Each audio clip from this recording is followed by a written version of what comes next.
de Steel Framing. En esta clase vamos a estar viendo los diferentes tornillos y anclajes que son utilizados en este sistema. De los tornillos, el más famoso y conocido es el tornillo T1, punta mecha. De todos los que vamos a hablar y de los que están en esta lista, son todos punta mecha. Punta mecha quiere decir que es autoperforante o autorroscante. El propio tornillo hace el agujero en el perfil para unir las dos partes que nosotros queremos unir. El T1 tiene como característica que su cabeza es achatada, no es 100% plana, pero es achatada para que moleste lo menos posible a las placas que nosotros vamos a poner, tanto en el exterior como en el interior. Muy importante el interior, que moleste lo menos posible a las placas de yeso. Tenemos el T2, muy utilizado también. Es el tornillo que utilizamos para fijar las placas de yeso a la estructura en el interior y las placas fenólicas o OSB del lado exterior. El T3, por ejemplo, es un tornillo igual que el T2, pero solamente más largo.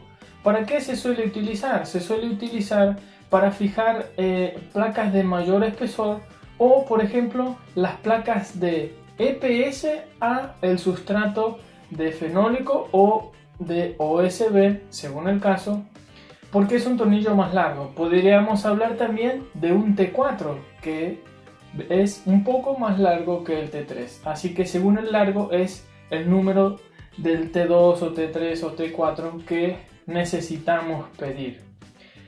Cuando se trata de atornillar al perfil, son todos punta mecha.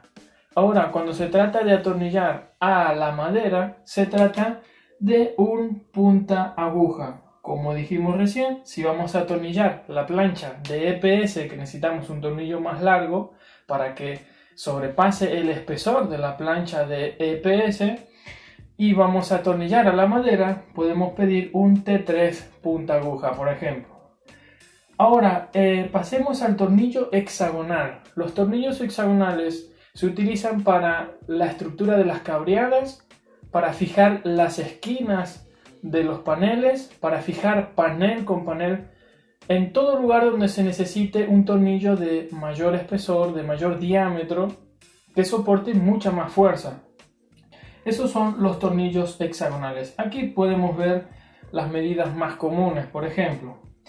Ahora, este tornillo, el más raro que vamos a ver, es el tornillo con alas. Es un tornillo que no sale volando precisamente, pero tiene casi llegando a su punta mecha unas alas que le abren paso a la rosca para que no haga precisamente rosca en la madera. Se utiliza para perforar tanto placas de madera como las placas cementicias, que también pueden ser utilizadas en el exterior de la estructura.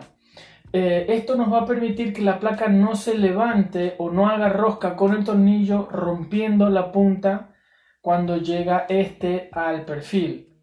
Con este tornillo la punta llega sin problemas porque estas alas le abren un pequeño túnel, un pequeño camino al tornillo entero para que entre y haga rosca con facilidad en el perfil y no en la placa, ya sea de madera o cementicia.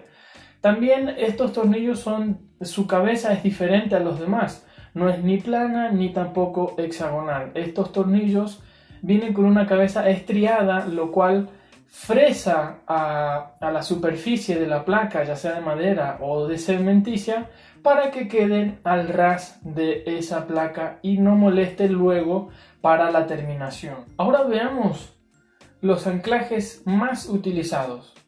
Tenemos los anclajes de fijación química, de los cuales ya hemos hablado con detalle en otro video. Tenemos también los pernos de expansión, que son un poco más débil, por así decirlo, soportan un poquito menos que las fijaciones químicas, que se trata de un bulón que cuando es introducido en el agujero que hemos hecho y lo empezamos a enroscar, él expande a una especie de arandela, a una pieza metálica que tiene en la punta, y lo fija por expansión, lo fija por presión al hormigón en donde hemos hecho el agujero. Es muy importante decir que tanto la fijación química como los pernos de expansión siempre deben hacerse en hormigón. Cuidado con las reformas y querer fijar nuestras fijaciones, querer realizarlas sobre ladrillos. No es lo mismo el utilizar sobre todo un perno de expansión en el ladrillo que en el hormigón. Y para la fijación química también debemos tener esa precaución. Hay pegamentos que sí son especiales para ladrillo, pero siempre nosotros recomendamos fijar al hormigón nuestros paneles. Vamos a estar mucho más tranquilos, mucho más seguros. Tenemos las fijaciones temporales. ¿Cuáles son las fijaciones temporales?